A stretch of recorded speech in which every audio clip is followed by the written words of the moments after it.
Bonjour tout le monde. Donc je viens vous parler de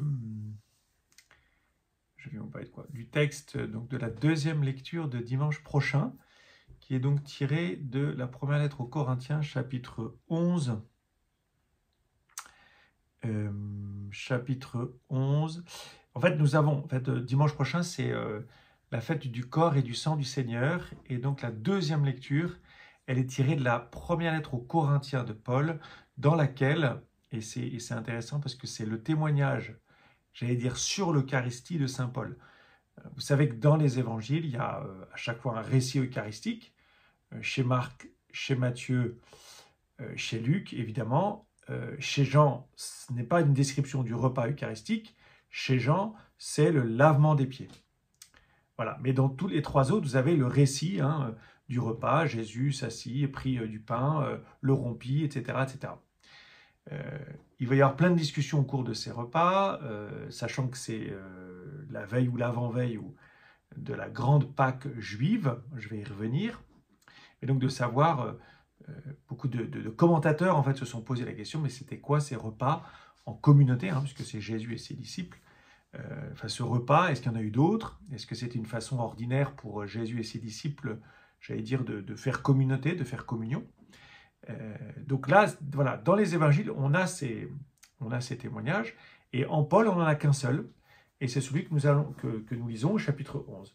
Donc je vous lis simplement la lecture telle qu'elle nous est proposée dimanche. J'ai moi-même reçu ce qui vient du Seigneur et je vous l'ai transmis. La nuit où il était livré, le Seigneur prit du pain, puis ayant rendu grâce, il le rompit et dit « Ceci est mon corps qui est pour vous, faites cela en mémoire de moi. » Après cela, il fit de même avec la coupe en disant « Cette coupe est la nouvelle alliance en mon sang. Chaque fois que vous en boirez, faites cela en mémoire de moi. Ainsi donc, chaque fois que vous mangez ce pain et que vous buvez cette coupe, vous proclamez la mort du Seigneur jusqu'à ce qu'il vienne. Et celui qui aura mangé le pain ou bu la coupe du Seigneur d'une manière indigne devra répondre du corps et du sang du Seigneur. » Alors, bien sûr, ce passage, il s'inscrit dans un truc plus large. Nous, on a un extrait. Enfin, on ne peut pas faire autrement. Mais en réalité, j'espère que vous avez lu soit tout le chapitre 11, vous avez peut-être eu des surprises au début du chapitre 11, puisque Paul nous parle de l'homme et de la femme, en expliquant que la femme, lorsqu'elle prophétise ou qu'elle prie, elle doit avoir la tête couverte. Ça, c'est la première partie du chapitre 11. Je ne vais pas commenter cette partie, ça nous éloignerait peut-être un peu trop, puis je n'aurai pas le temps. Mais par contre, je vais prendre la deuxième recommandation, qui est au verset 17, et qui inclut donc notre passage, et qui se termine jusqu'à la fin du chapitre 11, jusqu'au verset 34. Donc voilà, moi je vais commenter 1 Corinthiens 11, 17 à 34.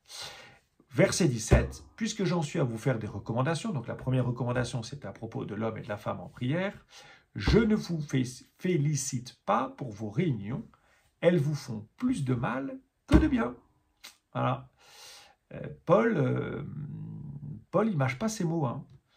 Il dit carrément à l'église de Corinthe, à la communauté chrétienne de Corinthe, en fait, vos assemblées, là, vos assemblées du dimanche, vos repas, les repas que vous prenez en commun, eh ben, ils vous font plus de mal que de bien. Alors, il faut peut-être préciser deux, trois petites choses. Forcément, la vie chrétienne de l'époque, en fait, on n'en sait pas grand-chose, si ce n'est que ce qu'en dit Paul. C'est sûr que ce n'est pas un rite comme le nôtre, il n'y a pas d'église d'abord, on se réunit où? On se réunit dans des salles, dans des maisons privées. Et qu'est-ce qu'on y fait? On y prend un repas. C'est ce que Paul va décrire. Ça veut dire quoi? Ça veut dire qu'on refait le repas, visiblement on refait le repas que Jésus a institué avec ses disciples la veille de sa mort. Ça, on va le voir après, puisque Paul le dit, c'est le passage de dimanche prochain, donc au verset 23. Forcément, si on se réunit, et ça va être le sujet juste après, tout d'abord, quand votre église se réunit, réunion, union, communion, unité, j'entends dire, parmi vous, il existe des divisions. Voilà. Le problème de l'église de Corinthe, c'est qu'elle est divisée. Alors, on ne sait pas trop ce que sont ces divisions, même si Paul va en donner un aspect, mais voilà, l'église, elle est divisée. Alors, je fais un petit raccourci, ou plutôt un petit excursus, mais quelle est la grâce, qu'est-ce qui fait la force de l'Église et qu'est-ce qui fait sa mort? Qu'est-ce qui fait la vie de l'Église et qu'est-ce qui fait sa mort? La vie de l'Église, c'est son unité. Sa mort, c'est sa division. Alors, après, qu'est-ce qu'on entend par unité? Est-ce que tous les chrétiens doivent penser la même chose? Est-ce que tous les chrétiens doivent voter pour le même parti ou le même candidat? Est-ce que, voilà, qu'est-ce que c'est qu'une division? Qu'est-ce que c'est que l'unité de l'Église? C'est des sujets complexes en réalité. Ce n'est pas si simple que ça. Qu'est-ce qui fait l'unité de l'Église? Or, qu'est-ce qui fait l'unité de l'Église? Et c'est ce que nous allons voir là, et c'est ce que toute la tradition de l'Église a retenu au cours des siècles. Ce qui fait l'unité de l'Église, c'est la célébration de la messe. Parce que la messe fait l'unité de l'Église. Dans le mot communion, vous entendez communion de moi avec Jésus. Quand je vais communier moi avec Jésus, voilà, je mange l'hostie, je communie au Seigneur ressuscité. Et c'est la communion, puisque nous avons tous communié au même Seigneur, eh bien c'est notre communion entre tous. Donc la grâce eucharistique, ce n'est pas seulement ma rencontre ou ma communion avec Jésus, c'est aussi la communion de tous avec tous. D'accord? Ça a été un peu, je vais très rapidement, je vais très rapidement, ça a été un peu oublié au cours des siècles, notamment après la crise protestante où le Concile de Trente a rappelé que, oui, c'était bien la présence réelle du Seigneur dans l'Eucharistie, donc ce n'est plus du pain, c'est le corps du Seigneur, ce n'est plus du vin, c'est le sang du Seigneur, et donc on a tellement insisté là-dessus qu'on a oublié que oui, certes, et donc ma communion avec Jésus, me rend conforme à Jésus, c'est une communion individuelle, certes, mais que la grâce ultime de l'Eucharistie, c'est pas seulement ma communion avec le Seigneur, c'est la communion dans le Seigneur de tous ceux qui communient, donc de tous les chrétiens qui participent à la messe. Voilà. Vous voyez, donc déjà, ce qui est intéressant, c'est que c'est pas nouveau, ces divisions dans l'Église. Hein. Nous, aujourd'hui, on peut-être que certains d'entre vous pensent que l'Église est très divisée, mais en fait, c'est pas nouveau. Et c'est un enjeu. Réunir l'Église, réunir la paroisse, réunir la communion, la communauté que nous formons, c'est un chemin, c'est un combat, c'est un... Voilà, et comme tout chemin et comme tout combat, d'ailleurs, ça demande des discernements. Et en fait, c'est vraiment ça dont Paul parle dans ce passage, hein, dans cette deuxième partie du chapitre 11 de la première lettre aux Corinthiens.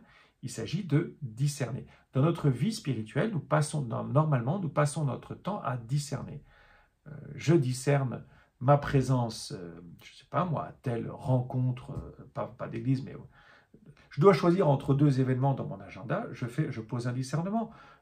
Je dois partir en vacances à tel endroit ou à tel endroit, je pose un discernement. Nous sommes obligés tout le temps de poser des choix et donc de discerner. Le chrétien discerne. Il fait pas, c'est pas au doigt mouillé, vous voyez, c'est pas bon, tiens, comme je le sens. Non, ce sont des discernements spirituels parce qu'il y a des choses, et c'est ce que dit Paul, il y a des réunions qui vous font plus de mal que de bien. Il y a des choix qui nous font du mal et des choix qui nous font du bien, spirituellement du bien et spirituellement du mal. Et donc, je dois apprendre à discerner. Et donc là, on a un peu un exemple, j'allais dire, de discernement un peu en action que propose Paul. Alors d'abord, il y a un premier discernement, car il faut bien qu'il y ait parmi vous des groupes qui s'opposent. Bon, voilà. Afin qu'on reconnaisse ceux d'entre vous qui ont une valeur éprouvée. Bon, moi j'avoue, je ne sais pas trop ce que cela signifie, enfin ce que cela signifie. Visiblement, il y a un discernement qui se fait dans ces repas. Quand il y a deux groupes qui s'opposent, je ne dis pas qu'il y a un groupe, enfin, en tout cas pour Paul, il y a ceux qui s'éloignent de la vérité, il y a ceux qui font n'importe quoi, enfin je ne sais pas comment dire, qui font n'importe quoi, et puis ceux qui visiblement sont plus alignés, j'allais dire, sur la vérité de l'Église. Et donc c'est cela qu'on va pouvoir discerner, qu'on va pouvoir reconnaître. Mais j'avoue, ce n'est pas très clair. Verset 20. Donc, lorsque vous vous réunissez tous ensemble, ce n'est plus le repas du Seigneur que vous prenez. Bien. Alors là, il nous donne le critère de discernement, c'est mangez-vous le repas du Seigneur. Après, il va expliquer ce que c'est que le repas du Seigneur. Mais quand vous vous réunissez tous ensemble, est-ce que vous mangez le repas du Seigneur? Et qu'est-ce que ça signifie? Bien sûr, manger le repas du Seigneur. Alors, ils disent que ce n'est pas. En effet, chacun se précipite pour prendre son propre repas. L'un reste affamé, tandis que l'autre a trop bu. on ne sait pas ce que c'est que ce repas. C'est peut-être un barbecue. Hein. Nous, à midi, là, on a fait un repas d'équipe avec l'équipe des après-midi des familles. Ben, on n'a pas célébré la messe, mais on a pris un repas. Peut-être que c'est aussi ces repas dont parle Paul, ces repas d'église qui sont censés, même je vais dire des repas profanes, qui sont censés faire l'unité entre nous. Donc déjà, Paul donne un peu une leçon sur comment prendre un repas collectif. Je ne suis pas là seulement pour me nourrir, je ne suis pas là seulement pour moi. Chacun se précipite pour prendre son propre repas. Donc derrière, il y a quand même cette idée d'un partage, de faire attention aux autres. Et d'ailleurs, à la fin, c'est amusant, il dira, tout à la fin, il dit « Ainsi donc, mes frères, quand vous vous réunissez pour ce repas, attendez-vous les uns les autres. » Vous voyez ? Attendez-vous les uns les autres. Donc il donne des règles en fait de politesse, de bonne conduite. La politesse, c'est la charité en acte qui permet de faire un vrai repas. Un vrai repas qui... Et c'est quoi un vrai repas? C'est un repas qui nous réunit. C'est un repas qui fait la communion. Et cette communion, elle vient d'où? Elle vient du repas du Seigneur. Et c'est là que Paul va effectivement montrer comment le repas par excellence fait la communion entre nous, nous qui sommes chrétiens. Mais cette communion, elle est déjà en jeu dans n'importe quel repas d'église. Voilà, à la fête paroissiale, nous allons prendre un repas. Est-ce que ce repas fait notre communion ou il fait notre division? Donc déjà, premier problème, c'est si chacun prend son propre... Vous voyez bien, je ne sais pas si vous comprenez, en fait, il mange sans les autres. Il mange sans faire attention aux autres. Et d'ailleurs, la conséquence, c'est que l'un reste affamé, tandis que l'autre a trop bu. Voilà. Chacun a mangé pour soi, chacun a mangé dans son coin, mangé son propre repas, sans faire attention aux autres. Et Paul dit, mais n'avez-vous donc pas de maison pour manger et pour boire? Méprisez-vous l'Église de Dieu au point d'humilier ceux qui n'ont rien? Que puis-je vous dire? Vous féliciter? Non, pour cela, je ne vous félicite pas. Voilà. Donc Paul dit, si c'est simplement pour prendre votre repas perso, vous n'avez pas besoin de venir à l'Église, vous pouvez manger chez vous, ce sera tout aussi bien. Et parce que ce repas, c'est un repas de partage où tous doivent être accueillis et aucun ne peut être oublié. Et donc, il va donner le critère du véritable repas. Un critère de repas, c'est le repas ce qu'il appelle, lui, le repas du Seigneur. Alors, entendons-nous, j'imagine que dans des réunions d'église dont parle Paul, on vivait le repas du Seigneur. C'est-à-dire, au cours d'un repas, d'un vrai repas, eh bien, on célébrait l'Eucharistie. Il y a de ça. Enfin, je pense que c'est ça. Au cours d'un vrai repas. Donc c'est comme si, encore une fois, nous faisons un repas de fraternité, et puis au cours de ce repas de fraternité, au cœur même, au sein même de ce repas, eh bien nous célébrons l'Eucharistie. Ça peut paraître bizarre, mais à l'époque, ça se faisait. C'est comme ça que ça se faisait. Nous c'est plus du tout notre pratique. Mais ce qui est intéressant pour nous, c'est de se dire comment l'Eucharistie comment l'Eucharistie, comment le rite de la messe, la façon de vivre la messe, le but de la messe, la vérité de la messe va, j'allais dire, influencer notre façon de prendre des repas ensemble. Voilà. Alors, et ça c'est bien sûr le cœur de ce passage, versets 23 à 27, c'est la deuxième lecture de dimanche prochain. C'est donc ce témoignage de Paul sur l'Eucharistie. J'ai moi-même reçu ce qui vient du Seigneur et je vous l'ai transmis. La nuit où il était livré, le Seigneur Jésus prit du pain, puis ayant rendu grâce, il le rompit et dit « Ceci est mon corps qui est pour vous, faites cela en mémoire de moi. » Après le repas, il fit de même avec la coupe en disant « Cette coupe est la nouvelle alliance en mon sang. Chaque fois que vous en boirez, faites cela en mémoire de moi. Ainsi donc, chaque fois que vous mangez ce pain et que vous buvez cette coupe, vous proclamez la mort du Seigneur jusqu'à ce qu'il vienne. Et celui qui aura mangé le pain ou bu la coupe du Seigneur d'une manière indigne devra répondre du corps et du sang du Seigneur. » Alors moi, j'ai vu un peu ce que je vous ai dit la dernière fois, j'ai procédé un peu de la même manière. J'ai vu 4 parties. D'abord, une introduction, le verset 23. La première partie du verset 23. J'ai moi-même reçu ce qui vient du Seigneur et je vous l'ai transmis. Voilà, c'est son propos introductif. Ensuite, il y a une deuxième partie sur, le Seigneur prit du pain, le Seigneur prit la coupe. Et puis ensuite, verset 26. Chaque fois que vous mangez ce pain, que vous buvez cette coupe, vous proclamez la mort du Seigneur. Et puis ensuite, dernière partie, celui qui aura mangé le pain et bu la coupe, d'une manière indigne, etc.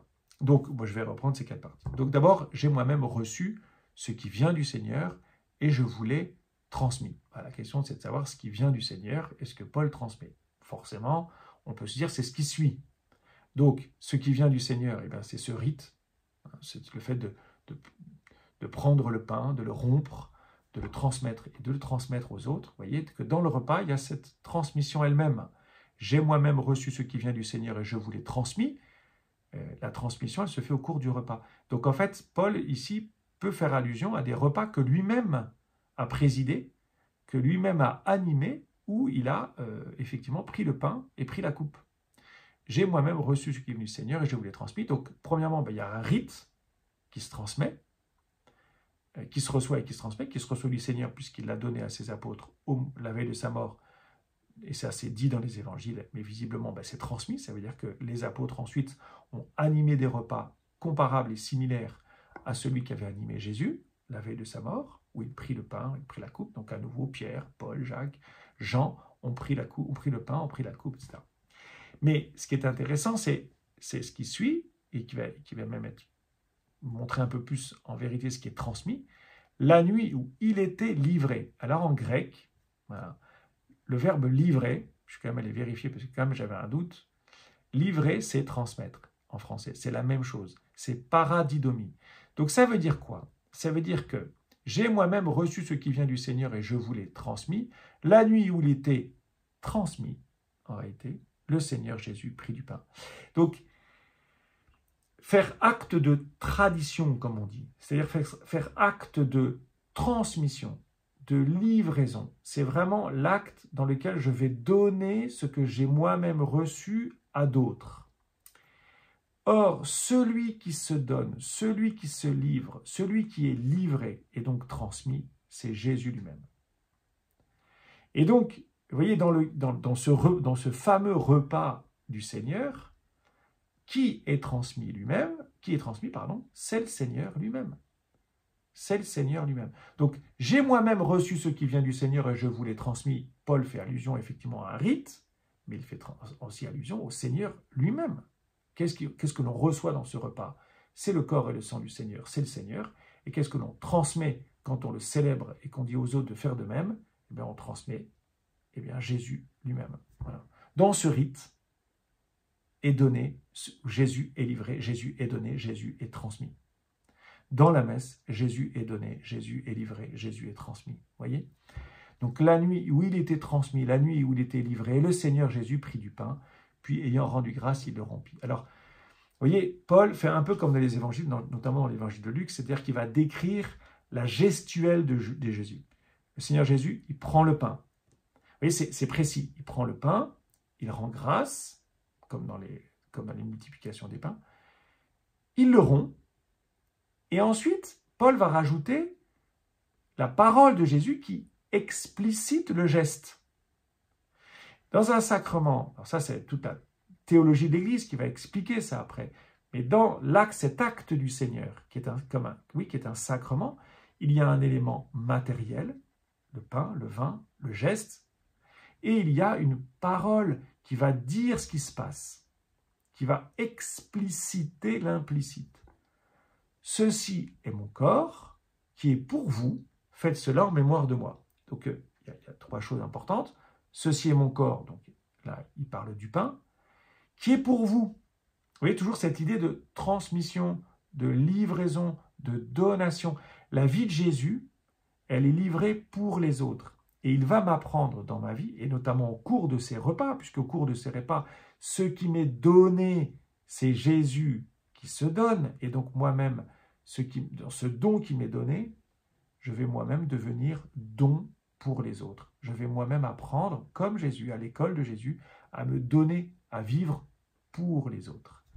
Et d'ailleurs, Jésus rajoute, faites cela en mémoire de moi. Donc cette mémoire, faites cela en mémoire de moi, ça fait référence à un rite juif, le rite de la Pâque, qui est un mémorial. Ça vient de l'Exode, notamment. Je peux vous citer l'Exode, c'est très intéressant. L'Exode 12, chapitre 12, verset 14, qui est dans le livre de l'Exode,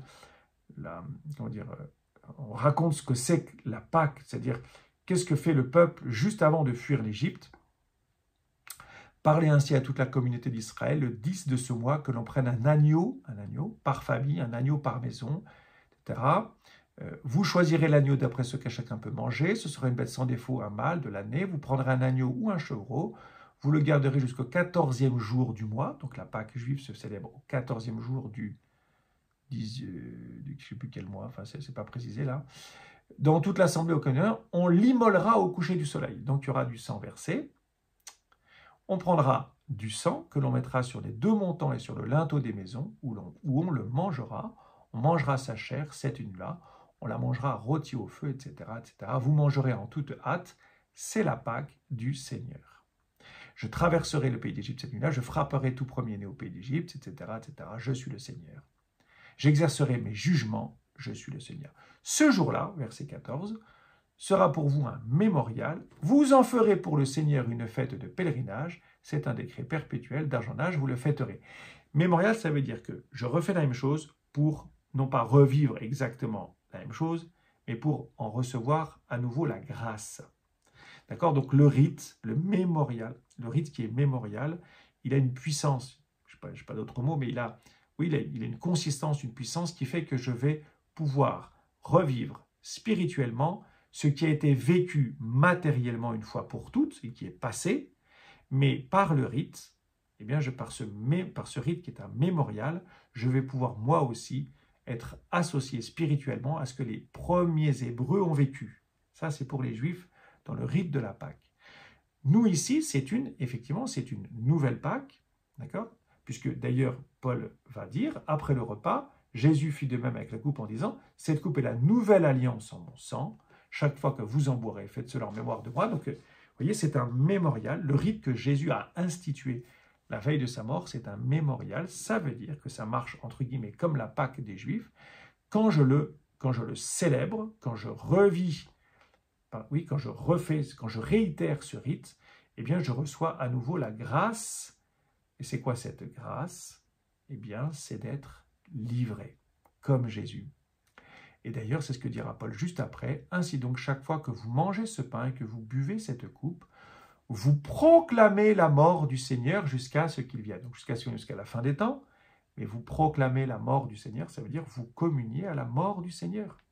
Vous faites, faisant mémoire de la mort et de la résurrection, ce qui importe ici pour Paul, c'est la mort, c'est-à-dire c'est le don de soi par amour jusqu'au bout, jusqu'à la mort.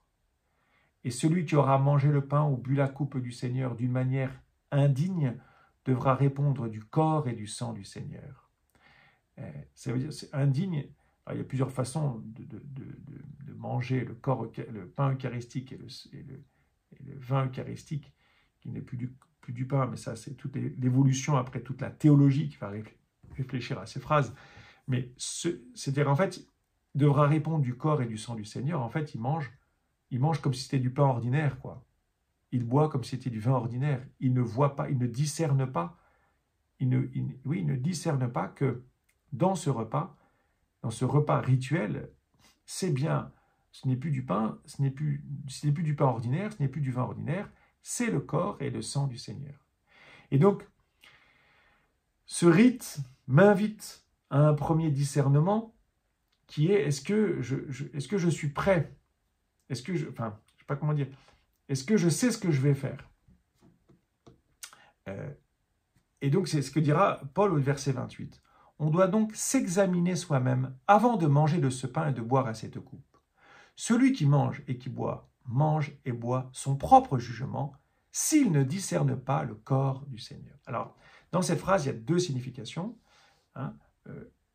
Est-ce que est-ce que j'ai conscience de manger le corps du Seigneur et de boire le sang du Seigneur?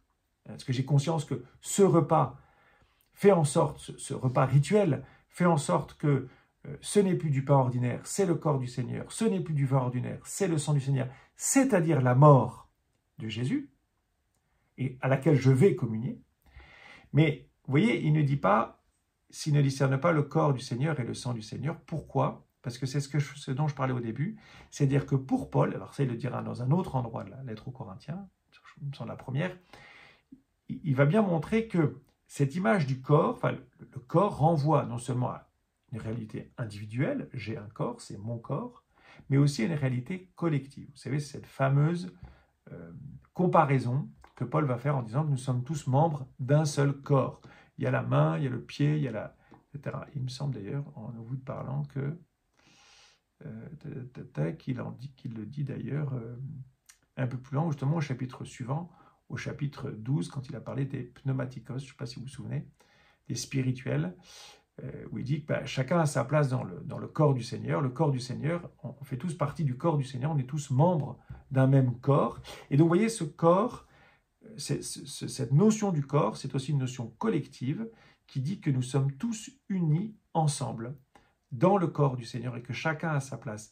Donc le corps, c'est à la fois une réalité individuelle, le corps du Seigneur, mon propre corps, nous avons tous un corps, et en même temps le corps renvoie à quelque chose de collectif, parce que quand on voit un corps, on voit des mains, on voit des yeux, on voit une bouche, on voit des dents, on voit, etc. etc. Et puis on peut imaginer tout ce qu'il y a à l'intérieur. Donc il y a plusieurs choses dans un corps, voilà, c'est ça. Il y a plusieurs choses dans un corps. Un corps, c'est fait de plusieurs parties. Et ça, cette image du corps, elle va être utilisée pas seulement par Paul d'ailleurs, mais pour parler d'une réalité collective. Et donc, ne pas discerner le corps du Seigneur, en réalité, ça veut dire quoi? Ça veut dire, premièrement, je ne discerne pas la réalité du corps du Seigneur sous cette apparence de pain. C'est-à-dire que, et encore une fois, c'est pas seulement voir le corps du Seigneur, c'est pas de la magie, c'est pas simplement, tiens, j'ai mangé Jésus. C'est communier à la mort du Seigneur. Parce que ce repas, il a été célébré la veille de la mort du Seigneur pour nous faire communier à la mort du Seigneur. Il a été célébré la veille de la mort pour nous faire communier à la mort du Seigneur. Pour que nous puissions, c'est cette notion de mémorial dont je vous parlais, pour que nous puissions communier chaque fois que nous célébrons à la réalité spirituelle, pas plus matérielle. On n'est pas avec Jésus au cénacle, mais à la grâce qui est donnée par ce repas qui est de vivre de la mort, si je puis dire, de la mort et de la vie de Jésus.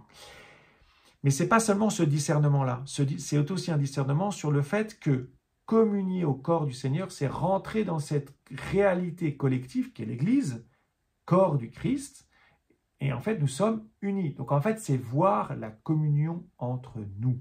Voilà. Et donc si je mange mon propre repas, comme disait Paul tout à l'heure, si je me jette sur la nourriture comme s'il n'y avait que moi qui mangeais sans faire attention aux autres, je contredis la vérité du repas du Seigneur qui est là pour nous mettre en communion dans l'unité.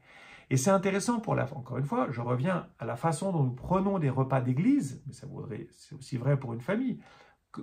Un repas d'église ou un repas de famille, c'est un repas où nous avons conscience, alors non pas de manger le Seigneur, parce que ce n'est pas une messe, mais nous avons conscience que nous construisons une unité.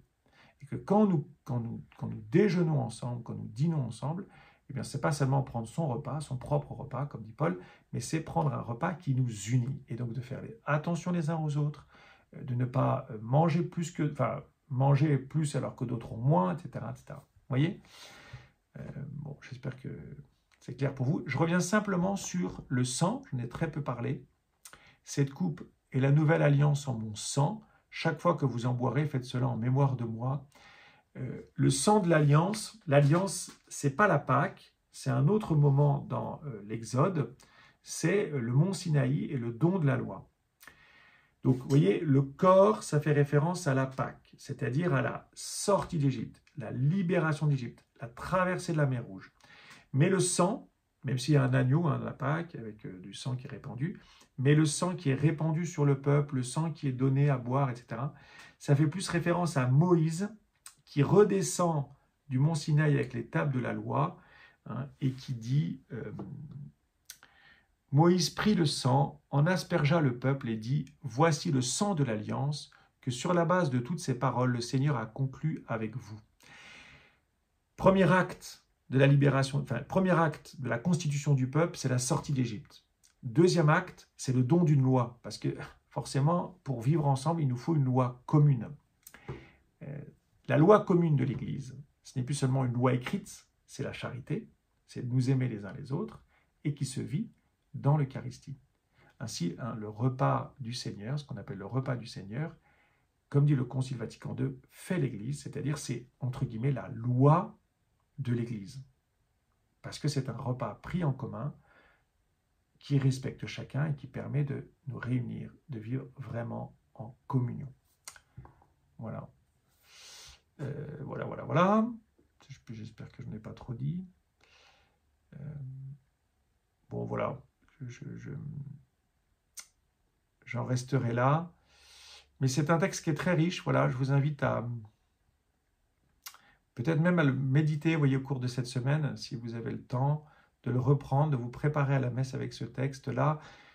Ça peut poser un discernement sur la façon dont vous prenez vos propres repas avec d'autres. Comment est-ce que je considère le rapport à la nourriture? C'est parfois un rapport à la nourriture qui peut être parfois un peu compliqué. Voilà, je ne sais pas comment dire, mais en tout cas, c'est un discernement. C'est-à-dire comment je prends mes repas. Est-ce que je me jette sur la nourriture? Est-ce que je me goinfre? Est-ce que je mange vite? Est-ce que ceci? Est-ce que je fais attention aux autres, etc. C'est intéressant quand même.